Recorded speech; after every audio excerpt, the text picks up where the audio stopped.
वैसे तो महाराज जी के नीम करोरी प्रवास के मध्य जो लीलाएं हुई उसका क्रम से पूर्ण विवरण उपलब्ध नहीं है, लेकिन महाराज जी के सूक्ष्म रूप धरने के बाद श्री सिद्धि मां नीम करोरी गांव में आई और महाराज जी के काल के कुछ जीवित बचे वृद्धजनों तथा अन्य लोगों जैसे चौबे जी, श्री राम सेवक गुप्ता, सुदामा और देवी जी, जिन्हें गांव छोड़ने से पहले महाराज जी मंदिर का कार्यभार सौंप कर गए थे, और गांव के कुछ लोगों द्वारा महाराज जी की लीलाओं के कई रोचक अलौकिक प्रसंग सुनने को मिले, जिनमें से कुछ की स्मृति तो धुंधली सी पड़ गई थी, परंतु कुछ प्रसंग उन्हें बहुत ही स्पष्ट रूप से स्मरण थे, जिनमें से महाराज जी के वक्षस्थल पर बड़े बड़े फणीधर नाग अपने फन फैलाकर खेलने वाला प्रसंग बहुत ही प्रसिद्ध है। इसके अलावा गांव वालों ने बताया कि महाराज जी अक्सर एक चितकबरे कुत्ते की पीठ पर सवार होकर गांव में घूम फिर लेते थे। यह महाराज जी का शिव भैरव स्वरूप अवतार था। वह कुत्ता महाराज जी के हष्ट पुष्ट जवान शरीर के भार को कैसे सहन कर पाता था कोई नहीं जानता, लेकिन कई लीलाओं में इसका उत्तर मिल जाता है, जिसमें महाराज जी ने अपनी इच्छा अनुसार शरीर को भारी व हल्का कर लेने की लीलाएं की हैं।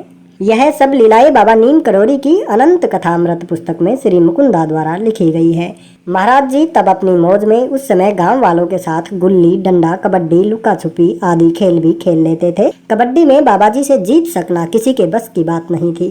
पानी के अंदर सांस रोककर छिपने के बाद बाबा जी को ढूंढ निकालना असंभव हो जाता था। खेलते समय पेड़ की एक डाल से दूसरे डाल पर पहुंच जाना रहस्य ही बना रहता था, और गांव वालों से शर्त लगाकर सैकड़ों आम चूस डालना एक नया कौतुक होता। किस योगाग्नि में इतनी संख्या में आम समाहित हो जाते किसी को ना पता था। एक दिन गांव वालों ने महाराज जी से मथुरा वृंदावन की यात्रा पर उनके साथ चलने को कहा। महाराज जी ने कहा कि तुम चलो, हम आते हैं। गांव वाले वहां से चल दिए, और जब वो सब वृंदावन पहुंचे तो बाबा जी वहां पर पहले से ही उपस्थित थे, और उसके बाद वो पूरे वृंदावन यात्रा के समय महाराज जी के साथ रहे।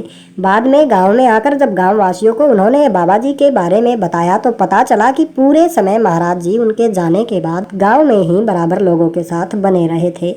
उस समय तब तक गांव में कोई भी नहीं जान पाया था कि वे स्वयं भगवान योगेश्वर श्री बाबा जी के छाया में जीवन यापन कर रहे हैं, जो श्री हरि बिना पैरों के सब जगह विचरते हैं, बिना कानों सब सुनते रहते हैं। बिनु पद चलई सुनई बिनु काना, कर बिनु कर्म करई विधि नाना, आनन रहित सकल रस भोगी, बिनु बानी बक्ता बड़ जोगी। और फिर नीम करोरी गांव में एक के बाद एक घटनाएं होने लगी। एक दिन कुछ लोग एक पागल को जंजीरों में बांधकर मंदिर ले आए। भक्तों से घिरे हुए बाबा जी ने उनकी ओर देखते हुए बीच से ही चिल्लाकर बोला, खोल दो इसे। और फिर उस पागल से कहा कि पेड़ पर चढ़ जाओ। वह पेड़ पर चढ़ गया। अब उतर जाओ। वह उतर गया। और महाराज जी ने उससे कई बार यह करवा दिया, तो अंत में वह पागल स्वयं बोल उठा, पेड़ पर चढ़ने और उतरने से क्या होगा। बाबा जी ने तब कहा, ले जाओ इसे, अब यह ठीक हो गया, इसकी चेतना लौट आई है। इसी प्रकार कभी किसी निसंतान को संतान दे दी। गांव में 1 महीने के मेले के आयोजन की व्यवस्था कर दी। बाहर के व्यापारी खरीद फरोख्त के लिए आने लगे। गांव में स्मृति बढ़ती चली गई, और इसके बाद अपने लीला क्षेत्र का विस्तार केवल नीम करोरी गांव में ही ना रखकर पूरे भारतवर्ष के अलावा विश्व के पाश्चात्य देश भी इससे अछूते नहीं रह सके। अमेरिका की जानी मानी हार्वर्ड यूनिवर्सिटी के प्रोफेसर साइंटिस्ट तक भी बाबा जी से मिलकर नतमस्तक हो गए। सबको राम नाम श्री हनुमान चालीसा का पाठ करने की सलाह देते। किसी को सिद्ध संतों के दर्शन करा दिए, किसी को हनुमान जी के, तो किसी को स्वयंभू रूप के दर्शन करा दिए, किसी का जीवन ही संवार दिया तो किसी को मोक्ष दे दिया। अपने पूरे जीवन में धर्म की ध्वजा को लहराते रहे, और अंत में स्वयं सर्वसमर्थ होते हुए भी श्री हनुमान जी की तरह ही श्री हरि का नाम अमर कर गए। श्री हरि का नाम स्मरण करते हुए सबको प्यार प्रेम से रहने का संदेश देते हुए, और उन्हीं के शब्दों में संत कहीं नहीं जाते, वह केवल शरीर बदलते हैं। और देवराहा बाबा के शब्दों में तो नीम करोरी बाबा जैसे संत हजारों युगों में कभी एक बार जन्मते हैं।